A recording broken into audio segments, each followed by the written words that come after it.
Hey guys, I have some super exciting news today.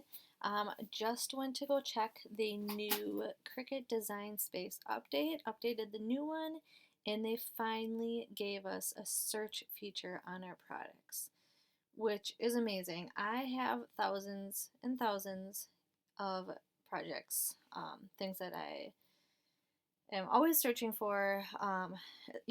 I've spent 10 minutes before just searching for a project, not being able to find it, scrolling and scrolling and scrolling and scrolling. I'll have my daughter look through it. She'll scroll and she'll find it quickly. For some reason, I scroll past it. I'm sure you guys have had the same issues.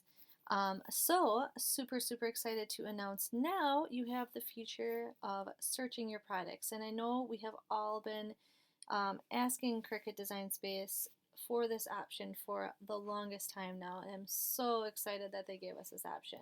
So just testing it out, I did make a cute little Yoda, can't remember how I spelled it now, Yoda project for my friend's daughter. And look at that, toy Yoda. So just based on a couple words, obviously it's when this says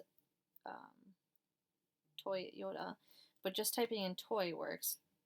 TO does not. So might have to kind of play with some keywords just to see what comes up. So I'm assuming things that start with a T. Oh, I guess things do come up like that because the letter T is in there. But kind of a cool feature function. It's going to take some playing around with to see exactly how it works in terms of keywords and what pops up under your search results. But anyways, I'm super excited. I know you guys will be too. Hope everyone has a terrific day.